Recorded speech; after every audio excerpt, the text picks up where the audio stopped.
Flathead students stay home from class again after electronic threats close down schools. Work begins on getting the damaged Sperry Chalet ready for winter. And a California man accused of killing a Broadwater County deputy has his charges changed. Powered by the Montana Television Network. This is the 10 o'clock news on KPAX, Montana's news leader. Good evening, I'm Dennis Bragg. Jill is off tonight. Digital threats closed schools across the Flathead Valley for the second day in a row. Flathead County Sheriff Chuck Curry says they've been working around the clock to identify who is behind the threats, and he says they're making progress. The sheriff tells us they're continuing to do interviews with persons of interest and are following every avenue that's been presented. Specifics on what the nature of the threats have not been revealed yet, and Curry says that's for investigative purposes. Local law enforcement continues to work closely with the FBI in conducting profiling as well as using computer forensics to help the investigation. School cancellations have not only affected work in the classroom, but all school-related activities today and throughout the weekend. MTN's Jack Ginsburg continues our coverage. The whole thing stinks. It's really sad that, Whitefish had to cancel everything, and, not much more you can say, but it is what it is, and I think it's the prudent thing to do at this point. One of the many school closures, and probably one of the biggest, is here at Whitefish High School, which was supposed to have their homecoming celebrations today. The parade, the football game, and the dance have all been canceled. Another highly anticipated event was delayed as well today. The first game at the newly renovated Legends Stadium in Kalispell, where both Glacier and Flathead High play their games. When speaking to one Whitefish parent who has 2 kids in school, he said it was something he has never had to deal with, but has been pleased with how the school and law enforcement are handling the situation. I feel like the schools have done a great job of getting the word out there. Law enforcement's doing what it can to get the word out there, but it's a scary time right now, and I feel for our kids and everyone in our community. Powers says his kids saw yesterday as just another day off from school until today, when he and his wife felt the need to explain what was really happening. We just needed to be very transparent with them and tell them everything that we knew and field questions and remain calm and just speak to them about that these things do happen and how to proceed and what to do, and try to make them feel as comfortable as they can in a very uncomfortable situation. Although this is a rare occurrence and there have been many school-related cancellations, Sheriff Curry says it should not stop people from going about their normal lives. We've developed no information at all that would indicate there is any sort of specific threat to public safety, to group gatherings, to anything to impede people in just going about their daily lives. If we do, we'll certainly make that public and warn the public right away. But to this point, we found nothing of that nature at all. In the Flathead Valley, Jack Ginsburg, MTN News. And it's not just school activities. A hearing involving the Montana Artesian Water Company was also forced to move. It was supposed to be held at the Flathead Valley Community College, but now it's going to be moved to the Fairbridge Inn Suites in Kalispell. It begins at 9 next Tuesday morning and continues for 2 to 3 days. At this time, no decisions regarding school on Monday had been made. Kalispell Public Schools tell us they will contact parents and students no later than 6 p.m. on Sunday with an update. And will our rain and mountain snow continue for the weekend? That's what everybody wants to know right now. And of course, Aaron Yost is here with all the answers. Aaron? We're going to see it starting off our weekend, especially if you're in the southwest quarter of the Treasure State. Today, temperatures running a good 15 to 30 degrees below average for this time of year. It was a huge change compared to what we have seen recently, and a very welcomed change, that's for sure. Hamilton today, First Security Bank ICAM. You can see the radar still pretty lit up across western Montana. The exception is extreme northwest Montana, where we haven't seen any precipitation from this system at all. Kalispell is included in that. Winter storm warnings above 6,000 feet continue for folks in the southwest quarter of this state. Got your extended forecast coming up shortly. The bacteria Legionella was discovered lurking in the water at St. Patrick Hospital, prompting the hospital to do what it can to clean its water. MTN's Eric Clemens spoke with an infectious disease specialist about how it got there and what's being done to combat it. Legionella is the bacteria responsible for Legionnaire's disease, a type of pneumonia. Recently, a patient at Missoula's St. Patrick Hospital was infected with the bacteria. Subsequent water tests came back positive for Legionella inside the hospital's water supply. A phenomena that's not uncommon. It typically is found in water. It lives naturally in fresh water. It's in all the rivers and lakes and worldwide, really. And it can live in piping of water systems, and it often does. In order for the bacteria to cause any damage or make anyone sick, it's got to be aerosolized and inhaled into the lungs. One of the most common places that can happen in a hospital is right here in the shower.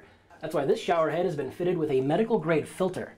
Hospital staff are working to contain the bacteria so the water supplies can be properly treated. It's not something that someone with a normal immune system or normal lung function would have to worry about. However, as a hospital, St. Pat's houses some people with less than perfect immune systems, and doctors are doing everything possible to prevent infection. If someone with an impaired immune system or some problem with their lungs were to inhale it, they could potentially get a pneumonia from it, an infection. And it can be severe, it can be life-threatening.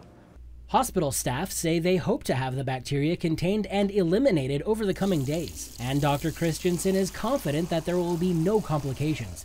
My wife and I are having a baby next week, and we're going to have him here at the hospital, and I don't have any concerns. So. In Missoula, Eric Clements, MTN News. Now, hospital tells us they're providing boiled bottled water and keeping patients up to date on that contamination. U.S. Secretary of Interior Ryan Zinke says stabilization work on the burned Sperry Chalet dormitory has started to prepare the building for winter, and rebuilding the chalet itself is one of his top priorities. Remember, back at the end of August, the building burned when the Sprague fire expanded and surrounded the Sperry complex. The blaze gutted the historic dorm. Zinke says the purpose of the stabilization work is to protect the walls and chimneys before the harsh winter conditions set in. The Arthur M. Blank Family Foundation is generously offering to help Montanans impacted by this year's devastating fire season. The owner of the Atlanta Falcons, Arthur Blank, and the Mountain Sky Guest Ranch near Livingston announced today a $50,000 match to the Montana Wildfire Relief Fund. That match starts immediately and applies to any donations received from now into the future. And after 1 week, the Montana Wildfire Relief Fund now sets at over $67,000, not counting that new donation. Thanks to everyone who's helped out so far. And remember, our stations will match the first $50,000 of the total. If you haven't donated, it's not too late. Just go to kpax.com/wildfire fund for more information. New developments in the case against a California man accused of gunning down a Broadwater County Sheriff's deputy and firing at many other officers. The state has filed amended charges against Lloyd Barris. Barris now faces a total of 5 charges, including murder, 2 counts of attempted murder. He originally faced 16 counts, which included 14 counts of attempted murder. Early on the morning of May 16th, you remember Deputy Mason Moore attempted to pull Barris and his son over on the highway near Three Forks. Prosecutors say Barris shot Moore, which led to a chase across state, covered nearly 150 miles before it ended a shootout near Rock Creek east of Missoula, in which Marshall Barris, his son, was fatally wounded.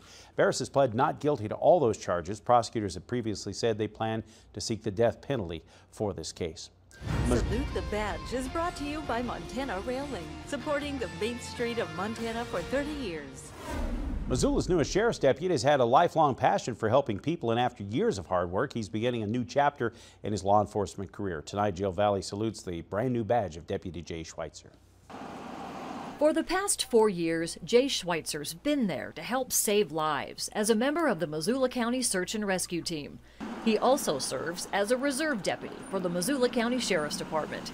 His drive to help people comes from a childhood growing up in Alaska, where neighbor helping neighbor was a way of life. And after years of training and answering the call of duty, he's now trading his silver badge for gold as the department's newest full-time deputy. I'm excited about getting through the academy, getting out on the street and starting to help people, and it's kind of my evolution in the next step to being able to do what I want to do for the people in Missoula County. When he's not wearing the badge, he's usually wearing a mitt. Jay is a part-time softball coach and a full-time softball dad, committed to helping his daughter and her teammates develop their skills with encouragement and enthusiasm. Whether on the road or on their home field, it's all part of staying involved in the community he loves. Personally, it's very important to stay involved in this community outside of the scope of law enforcement. I then get to know the people that we are serving, and it's a great reward that way.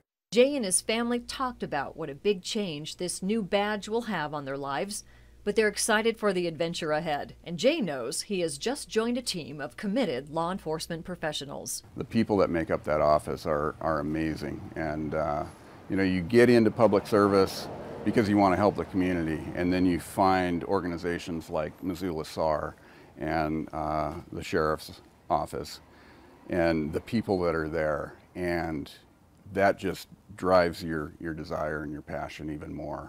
In Missoula, Jill Valley, MTN News. Coming up, the Grizz probably won't be the only ones huddling at the game tomorrow. It's going to be chilly in Washington Grizzly Stadium, and you may be huddling as well, trying to stay warm. Up next, Aaron's back with the weekend forecast and how much rain and valley snow we'll see. That's next here on KPAX.